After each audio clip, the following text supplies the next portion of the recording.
at an elevation of more than 12,000 feet, looms the ancient fortress of Sacsayhuaman, whose immense stone walls may hold secrets which predate the Inca themselves. For centuries, the stone walls of the Andes have largely remained hidden. Now, beneath Peru's rugged highlands, technology has brought us the truth concerning Earth. Advanced radar has revealed plunging voids, razor-straight chambers, and angled spaces hidden deep within solid bedrock, features so precise they seem to defy the limits of ancient tools. If the ground beneath Sacsayhuaman holds secrets this advanced, what else have we misunderstood about the past? Join us as we dig into a discovery that could redraw the map of human history. The foundation of the Sacsayhuaman.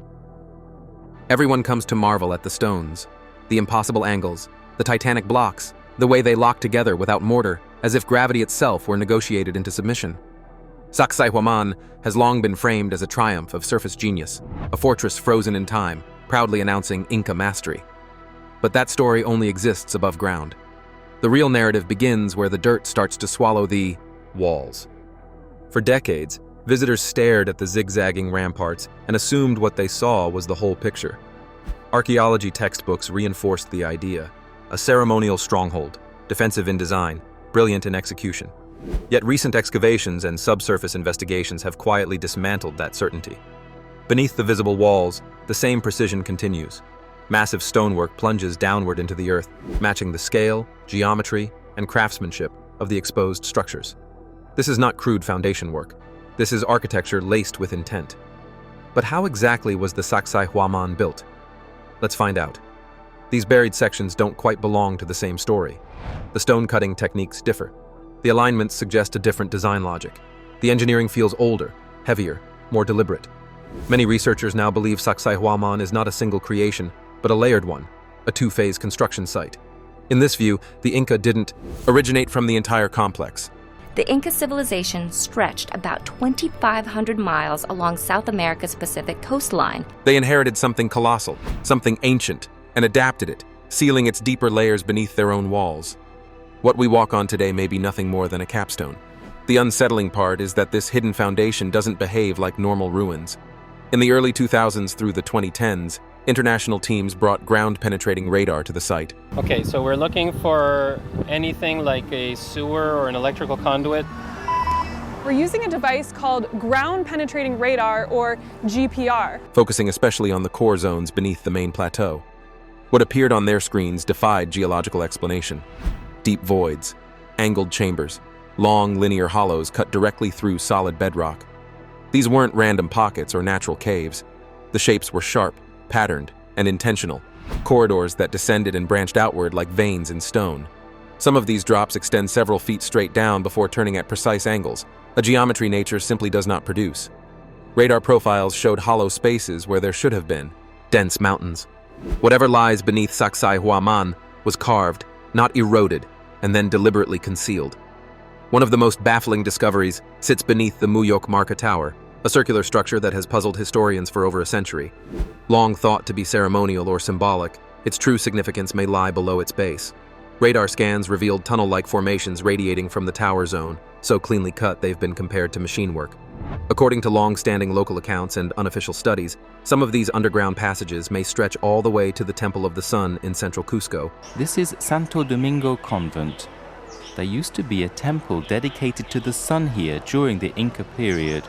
It was regarded as the most sacred site in the city. Over 1.2 miles away. That's not a hidden room or a secret passage. That's an underground network. At that scale, this stops being architecture and starts becoming infrastructure. It suggests planning, coordination, and resources on a level that would challenge even modern engineering teams working in mountainous terrain. It feels less like a fortress, and more like the roof of something vast, a second city buried on purpose. Then there's the reason no one talks about it openly. Many tunnel entrances were sealed by government order in the early 20th century. Official explanations cite safety concerns, but local records tell a darker story. In Cusco archives, there are accounts of explorers entering the underground passages and never returning. The most infamous case occurred in 1923, when a teenage boy disappeared inside the tunnels, triggering widespread panic. Search parties reported collapsed corridors and strange scorch-like marks on stone ceilings. No formal explanation was ever released. Even today, research beneath the tower zone remains incomplete. Radar equipment has malfunctioned mid-scan. Signals drop without warning. Sensitive instruments fail in specific areas for reasons no one has been able to convincingly explain. Some speculate about buried metallic structures still emitting electromagnetic energy. Others dismiss that as a myth. But the interference is real, documented, and persistent. It almost feels as though the mountain is breathing, holding secrets in its chest that were never meant to surface. What does the Sacsayhuaman contain? Keep watching, because what comes next will shock you. Hidden structure of the Sacsayhuaman. For generations, local legends spoke of hidden chambers, sealed doorways, and an underground world humming beneath the stone skin of Sacsayhuaman. These stories were once dismissed as folklore, the kind meant to scare children or entertain travelers. But now, with technology capable of seeing through soil and rock, those whispers are starting to sound less like myth and more like memory. Each newly detected tunnel, each buried chamber traced by radar, deepens the mystery rather than resolving it. Instead of answers, the discoveries raise heavier questions. Who planned this place? Who had the foresight to build downward, embedding their work so deeply into the bedrock that thousands of years later it still defies explanation? Standing above ground, surrounded by zigzagging walls, it's hard not to feel that we're only seeing a fraction of the story, perhaps not even 5% of what truly exists. The visible walls may be nothing more than ornamentation, a stone facade masking something far more important beneath. And the Inca structures sit on top of much more ancient rock-cut structures and megalithic structures that we just don't know who built them. Some researchers quietly suggest that the underground structures resemble components rather than rooms, as if the mountain itself was shaped to house a function, part vault, part mechanism, part sanctuary. The level of precision is troubling for conventional timelines. These tunnels don't look chipped away by simple tools. They are smooth, deliberate, and deeply integrated into the mountain, suggesting a long-term plan executed over centuries, if not millennia. That realization leads to the most unsettling question of all. If the Inca did not build the foundation, then who did? And why go to such lengths to hide it? Deeper scientists probe, the clearer it becomes that Sacsayhuaman is not what it pretends to be. It is not merely a fortress or ceremonial complex. It is a colossal stone puzzle, most of it buried, its purpose obscured by time and intentional silence. The true shock isn't how the stones were moved, but what they were meant to conceal. Not far from the main walls lies one of the strangest pieces of that puzzle, the so-called tired stone. Just a short walk away, it rests on a slope, nearly 30 feet long and weighing an estimated 200 tons. Compared to it, even the famous fortress stones seem modest. According to legend, thousands of workers were hauling it from a distant quarry when disaster struck. The stone slipped, crushed people beneath it, and was abandoned as cursed. The story paints the stone as a tragic failure, a monument to exhaustion and loss. But the stone's placement tells another story. Behind it, partially buried by earth and grass, is a cut into the hillside. That doesn't look natural. Early explorers described it as a formal entrance, wide, deliberate, and clearly artificial. Spanish chroniclers writing over 500 years ago mentioned a grand underground passage beginning at this very point, leading deep beneath the earth to hidden vaults filled with golden effigies. The treasure stories captured imaginations, but the entrance itself was what mattered. It wasn't crude, it was ceremonial. What if the tired stone wasn't abandoned at all? What if it was placed there deliberately, to block what lay beyond? In 1989, a joint Peruvian-German research team attempted to investigate the area. Digging around the stone, they uncovered a man-made shaft nearly 13 feet deep. Inside, they reported clear tool marks along the walls and what appeared to be the beginning of a staircase descending into darkness. Then, without warning, the project was shut down. Officially, the hillside was deemed unstable. Unofficially, rumors spread quickly. Some claimed the team had discovered symbols or writing that predated the Inca by centuries. That happened was that this wall existed possibly thousands of years before the Inca existed, and they inherited this. Perhaps longer. No photographs were ever released. No detailed reports followed. Silence replaced momentum. The mystery only thickened in 1996, when an infrared aerial scan detected an unusual heat signature beneath the tired stone. The data suggested a hollow chamber below, large enough to matter. Yet once again, permission to excavate was denied. Protection of the site was cited, but skepticism grew. Why such hesitation when the evidence pointed to something extraordinary? Today, the tired stone remains untouched, its shadow stretching over a sealed doorway that no one is allowed to open. Many believe it is not tired at all, but doing exactly what it was meant to do, acting as a massive stone plug for something forbidden. And it isn't alone. Similar abandoned megaliths are scattered across the area, as if an enormous project was suddenly interrupted. Tools down, stones dropped, work left, unfinished. Something happened here. Whether it was war, disaster, or an event we no longer have words for, it brought everything to a halt. The tired stone stands as a silent sentinel, guarding an entrance closed for centuries. Local legends speak of the Chincana Labyrinth, a vast underground maze stretching beneath mountains, connecting ancient sites across the region. People say you can wander it for days and never find your way out. If the tired stone truly marks one of its entrances, then it may be the missing key to the entire underground map. But for now, it can only be observed from a distance. The carvings on the stone are unnervingly precise, as though shaped rather than struck. They suggest a technology or technique that doesn't fit neatly into accepted history. Even the stones themselves seem to carry a weight beyond mass, a gravity of purpose, of secrecy. And as long as the entrances remain sealed, the mountain keeps its breath held, guarding a story the world is still not ready to hear. People who stand near the tired stone often struggle to explain what they feel.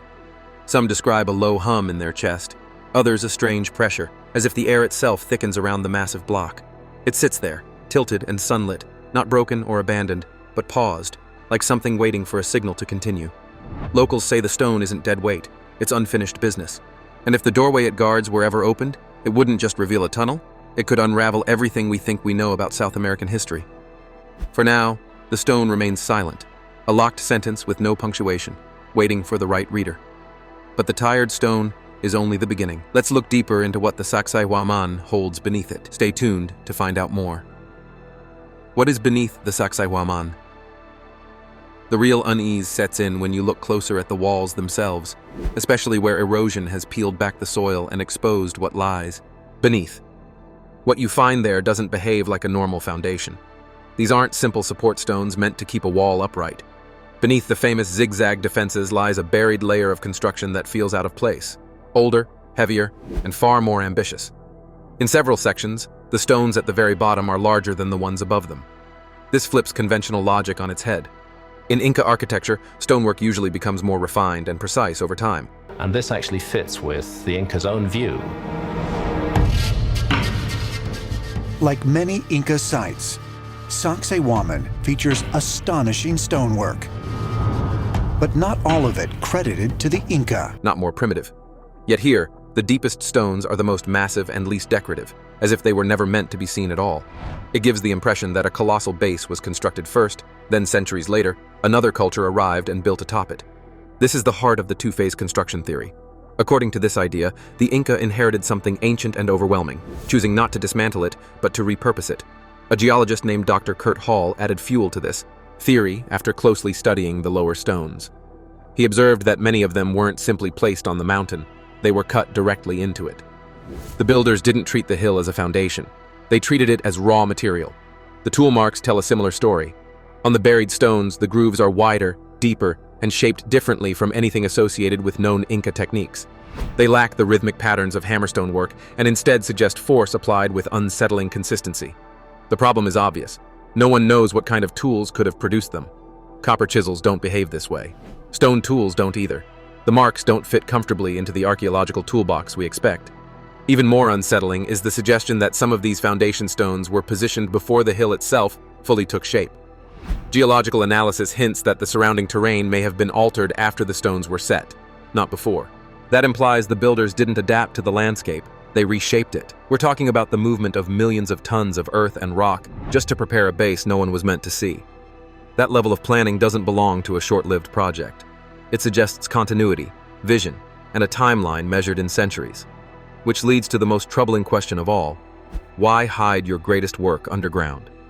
As researchers dug deeper, sometimes literally, they noticed something else that didn't make sense. The buried levels contain drainage systems far more advanced than necessary. In most ancient structures, drainage channels are designed to carry water away from buildings. Here, some channels slope inward, guiding water deep into the mountain. Engineers examining these features have proposed that they weren't meant for protection at all. They may have been designed to regulate pressure, circulate water through unseen chambers, or serve functions we no longer recognize. This aligns disturbingly well with what local elders have said for generations. Sacsayhuaman was built from the inside out. For a long time, scholars treated that phrase as a symbolic, spiritual metaphor wrapped in myth.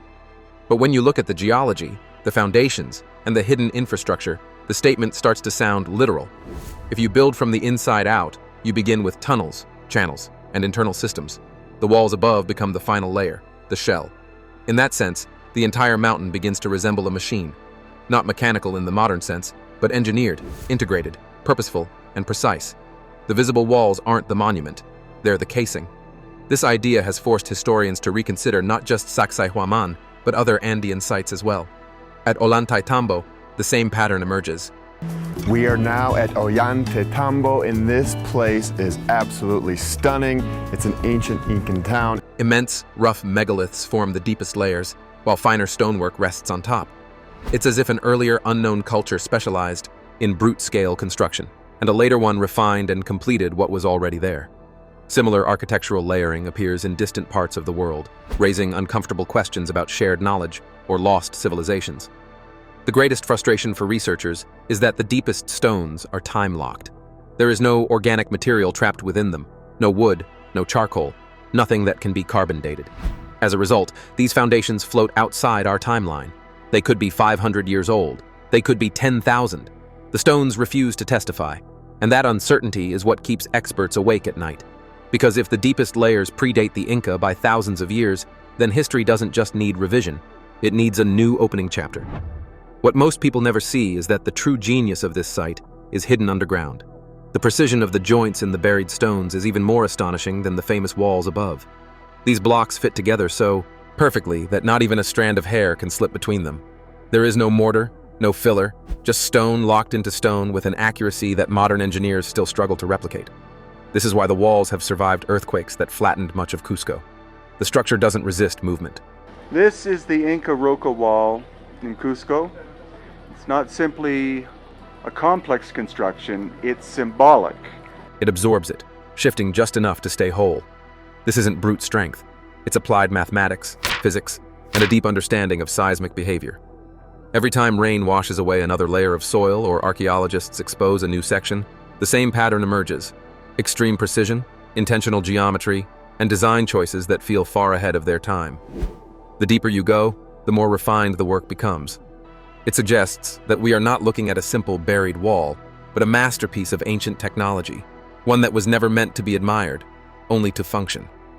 Yet something even more unsettling hides within the surrounding hills.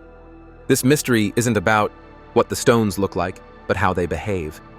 For decades, visitors have reported strange acoustic effects between the zigzagging walls. Sound doesn't fade the way it should. A clap echoes longer, sharper, sometimes returning distorted, as if the stones are reshaping it. Voices can feel amplified, then suddenly swallowed. In 2005, a university research team tested these anomalies and discovered that certain sound frequencies vibrate far more intensely within the stone corridors than in open air. The walls don't just reflect sound, they trap it, guide it, and in some cases, strengthen it. This leads to one of the strangest local traditions, the legend of the breathing stones. According to long-standing accounts, at sunrise and sunset, a soft, pulsing sound can be heard near the base of the walls. It is slow and rhythmic, eerily similar to deep breathing. For years, this was dismissed as myth or imagination fueled by altitude and expectation. But in 2018, researchers recorded low-frequency vibrations in the same areas. The official explanation suggested wind interacting with cavities in the stone, yet some specialists weren't convinced. The vibrations appeared to originate deeper underground, as if hollow chambers beneath the surface were acting like resonance chambers. In that sense, the entire hill begins to behave like an instrument, a massive natural amplifier. Just as a drum resonates because of the empty space inside it, the mountain itself may be channeling sound through unseen tunnels and voids. If true, then these stones were never passive. They were designed to respond. Then there is magnetism. For more than 2 decades, people have noticed that compasses behave strangely near certain stones at Sacsayhuaman. Needles spin, stall, or point in impossible directions. At first, these stories were brushed aside as exaggerations. But in 2008, researchers using magnetometers recorded sudden and dramatic spikes in electromagnetic energy near specific stones. These anomalies were not spread evenly across the site. They appeared around deeply buried blocks and at key angles along the zigzag walls. Even stranger, the magnetic disturbances were not constant. They came and went. During one documented incident, a researcher flying a drone over the site lost control for several seconds. When the flight data was reviewed, It showed a sharp burst of energy lasting approximately 6 seconds before disappearing entirely. There were no power lines, no metallic structures, nothing modern that could explain it. The source was the stone itself. This has opened the door to theories that sound like science fiction, but the measurements are real. Some researchers believe the site was designed to interact with natural energy flows within the Earth. Others suggest the stones may have been altered at a molecular level, possibly using sound, pressure, or magnetism during construction. The specific combination of limestone and andesite may not be accidental. Together, they could behave like components in a primitive energy system, something resembling a natural battery. If stones vibrate, amplify sound, and disrupt magnetic fields, then we are not looking at a fortress. We are looking at something functional. Perhaps the site was used to monitor earthquakes, stabilize the mountain, or channel energy during ceremonial events.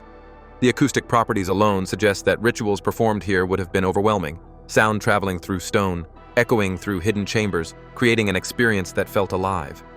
Interestingly, Inca legends speak of stones that could speak, move, or respond when called upon. For a long time, these stories were interpreted metaphorically. But what if they were describing real physical effects, sound resonance, vibration, energy release, that they didn't have the language to explain scientifically? If the stones were tuned to specific frequencies, then chants, drums, or horns could have activated the site, turning architecture into experience. The walls wouldn't just stand there, they would answer. And that is perhaps the most unsettling realization of all. This place doesn't behave like a ruin. It behaves like a system, one we don't yet understand, but one that still responds, quietly, patiently, beneath our feet. What are your thoughts on the hidden massive structure of Sacsayhuaman? Let us know your thoughts and opinions in the comment section below. Do not forget to like this video and subscribe to our channel. Click on the next video displayed on your screen. You will enjoy it.